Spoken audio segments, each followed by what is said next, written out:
Hey guys, and welcome back to another brand new video, and in today's video I'll be talking about the continuation of interview with Mr. Kawakubo related to the Attack on Titan manga. And in fact, you guys can actually watch this video on YouTube. I'll be linking the video in the description of this video. Just click the link in the description and it will lead you directly to the video. But there won't be any English subtitle there, so I'll be reading some of the translation that is posted by Kasumi Kasa on Twitter. So without further ado, let's just go on and get straight into the video. So the first thing that they mentioned in the interview is actually about Levi's survival, and that Kawakubo says the opposite ending to the ending Levi got in the last chapter was an option for many chapters before. Isayama said it's okay to have a story where Levi lives or dies, so this basically means they have an option to kill off Levi Aquaman in the Attack on Titan story. Even before the final chapter comes out, they have an option to kill off Levi Aquaman, but in the end, he survived. So Kawakubo said, if I had to say which side I was on, I would say the opposite of Isayama's. When a character dies in a work, the three of us, Isayama, Kawakubo, and Kikuchi, discuss whether it makes sense. It's not because it's easier for us or because it's more interesting at the moment. If the character's death is meaningful, then so be it. But we try to discuss whether it is meaningful from the perspective of this story.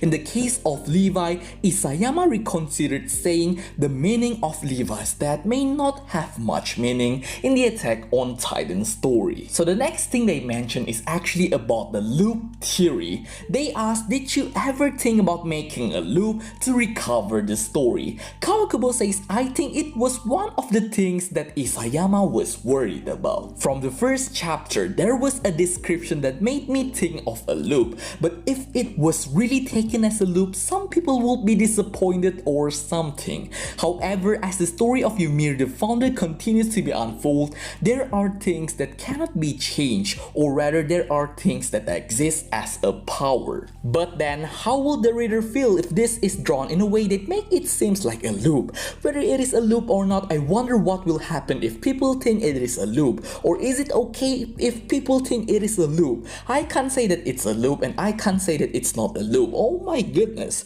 it's up to the readers to decide. So this basically confirms that the ending is actually an open ending. So the next topic they mention is actually about Seikaike. What is Seikaike? Seikaike in this context refers to a very limited area, specifically the main character and the environments surrounding him. Unlike the general world, because of this gap, the term Sekai is used instead of world. The story unfolds with the protagonist and his surrounding. The protagonist will be involved in global issues such as the world crisis. The protagonist faces the world crisis and lives a daily life at the same time.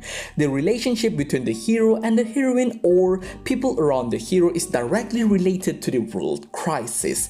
The hero is forced to choose between solving the world crisis or heroine's life. The hero's mental world or psychological discretion, in other words, the world of self-consciousness, are emphasized. There are things that the world is looking for regardless of Attack on Titan, things that are trending, and there are things that people are looking for in Attack on Titan. So how do you find an imbalance between the two?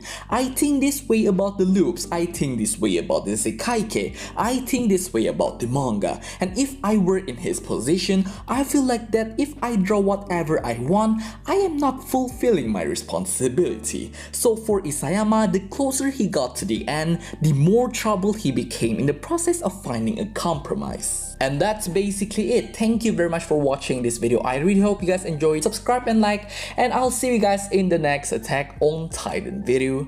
Goodbye.